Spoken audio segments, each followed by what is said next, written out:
GSSSA Senior Boys National Championship, starting this Wednesday at 8 p.m. live on Cable 12. A grandmother and her son shot during a home invasion. Nobody is safe from the perils of crime, and we have to band together and be one. The Deputy Prime Minister defends his attendance at a web shop bosses party. Government to end double dipping next month. Those stories and a whole lot more coming up tonight. I'm Bonnie Toot, and MV12 starts now.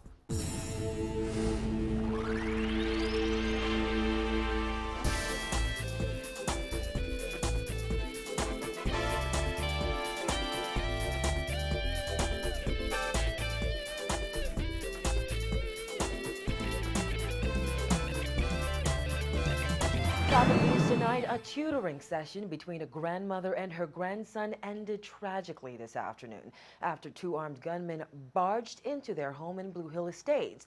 During the home invasion, the 68-year-old woman and her 34-year-old son were shot. Jasmine Bonamy has the details.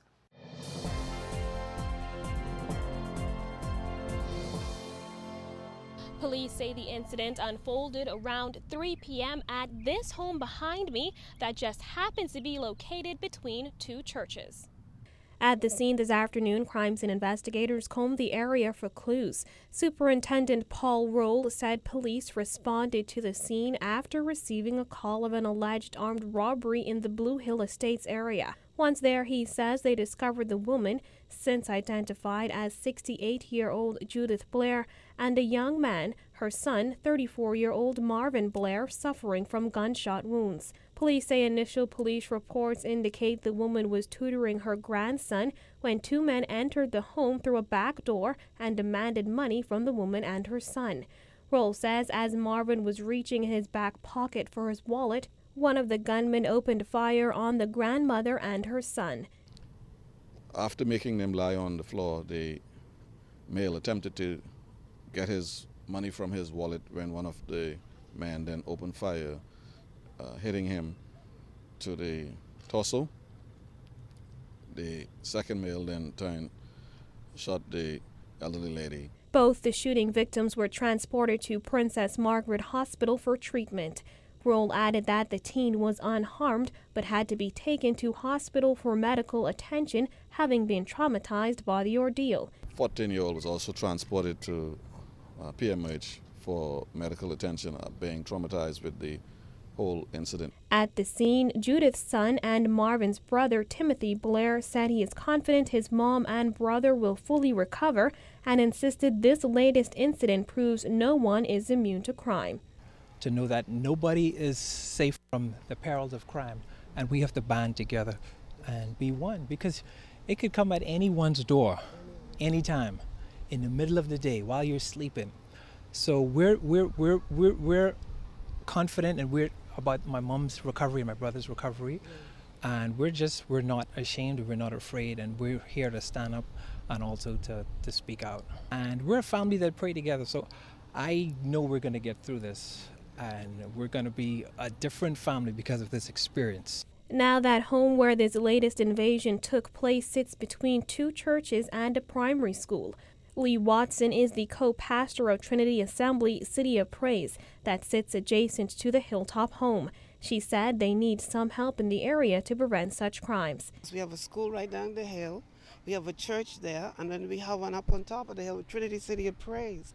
And my concern, we have so many kids and young people up and down, moving in the streets, and we have a basketball court at the church down the road and one up on the hill.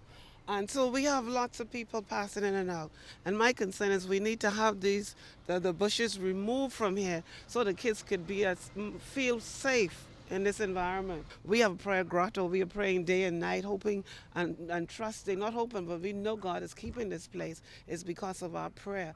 And I really regret that Mrs. Blair and her son, the enemy just come in and just take them out today. I'm glad they're alive, and I praise God because we are praying all the time. Genius Wells is the senior pastor of Chapel on the Hill and Hillcrest Academy, said he knows the family well. Be frank with you, I feel insulted that criminals will come on these holy grounds to interfere any of our neighbors any of our children, because you know we have a school down here, and our children are our greatest concern.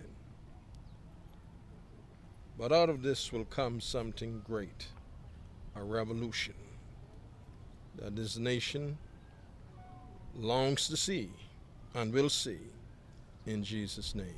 Due to this incident, Wells says the school was locked down for 30 minutes. As always, police are asking anyone with information to come forward as they don't have much to go on at this point.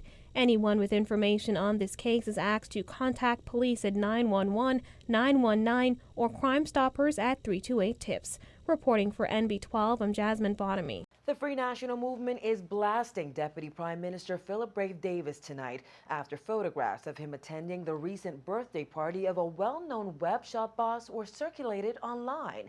F&M Deputy Leader Loretta Butler Turner accused Davis of sending the wrong message as web shops remain open more than a year after voters rejected the regulation and taxation of those numbers businesses. However, Davis defended himself, saying he doesn't see what the issue is.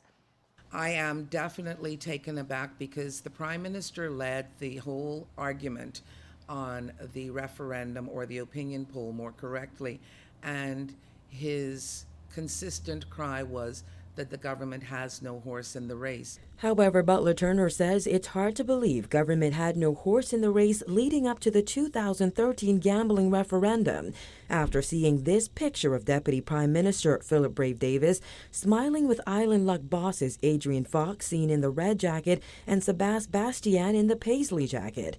Without isolating the particular incident with the Deputy Prime Minister partying with known individual sends a very, very positive message to those people. Davis confirmed to NB12 that he was invited to Fox's party held at a major resort recently, and he went. But he says he wasn't the only one at the swanky black tie affair, which featured live performances and a Junkanoo rush out. But I did go to a party, to a birthday party I was invited to, and that's as far as it went. I saw F&M and PLPs there. Quite frankly, Davis says he doesn't quite understand what the fuss is about. Why would something be wrong for me to accept an invitation to a birthday party? However, Butler Turner begs to differ. She says it's a sad state of affairs considering more than a year after the referendum, web shops remain open. On January 28, 2013, 51,146 voters rejected the regulation and taxation of web shops, while 31,657 people voted in favor of it. Any amount of arguments that they say about it being under judicial review or anything like that can stand up against the democratic process.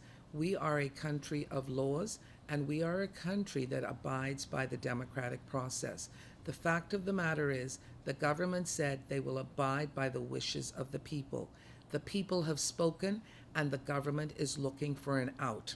That is it in a nutshell. The recently revealed disparity between rape statistics provided by the Royal Bahamas Police Force and officials at Princess Margaret Hospital causing controversy as members of the government defend their stance and track record on gender-based violence in the country.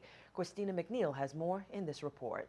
Controversy surrounding crime statistics provided by police and the Princess Margaret Hospital continues, this time causing members of the government and opposition to take a second look at rape statistics. According to PMH emergency room statistics, there were 147 rape cases reported last year.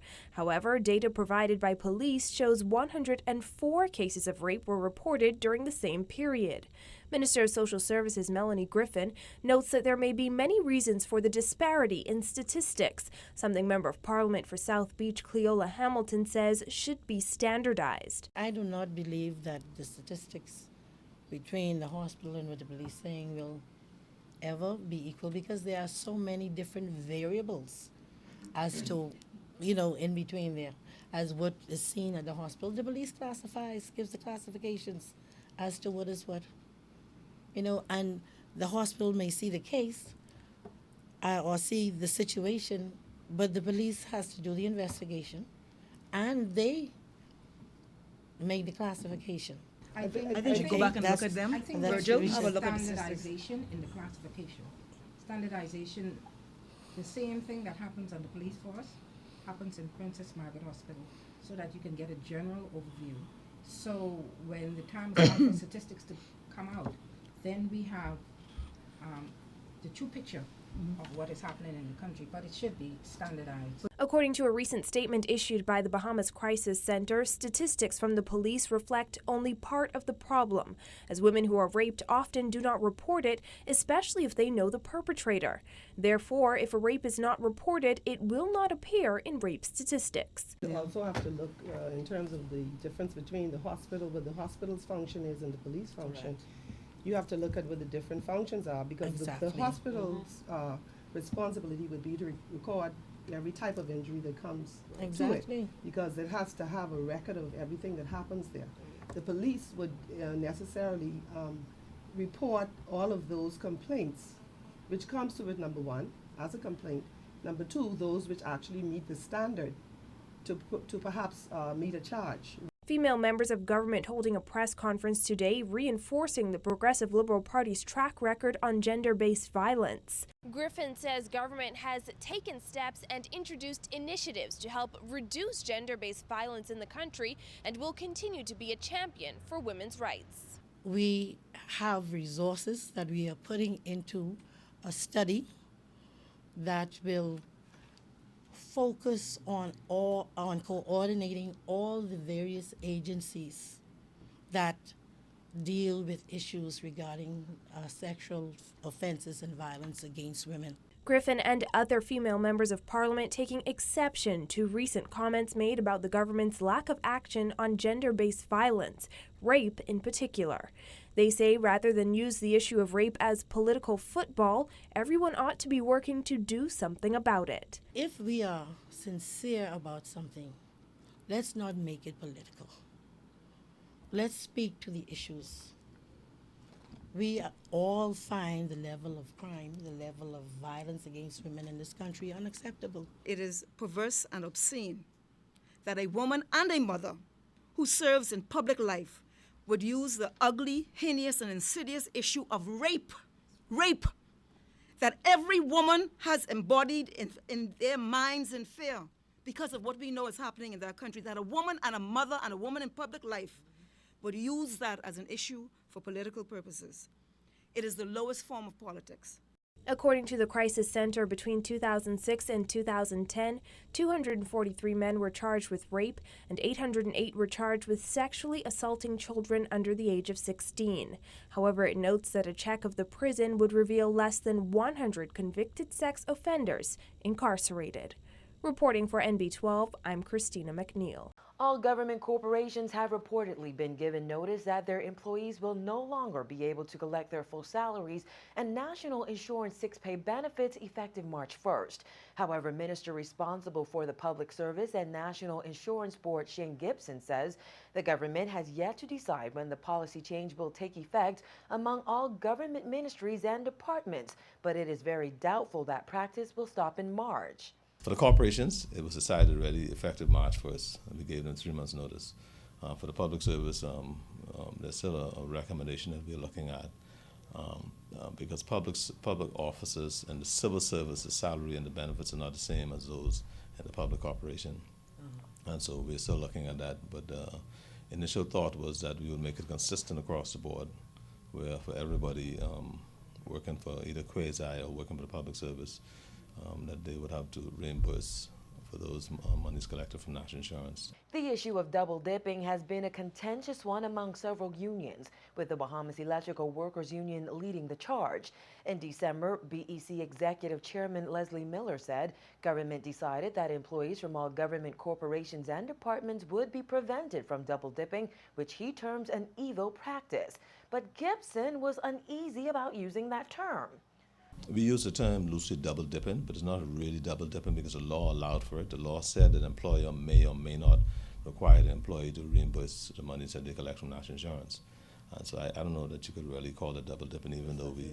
Meantime, Deputy Prime Minister Davis, whose portfolio includes BEC, says he is still awaiting the outcome of discussions between management, the unions, and the government's labor consultants. I know that those have been ongoing. BEC, the line union, has just changed their executives, and I don't know whether that has caused any interruption in those discussions, but I await the outcome of those discussions to determine whether there's a need for me to step in any way or form. Still to come on MB12, ICS hoping to have its electronic monitoring contract renewed. The details on the other side of the break.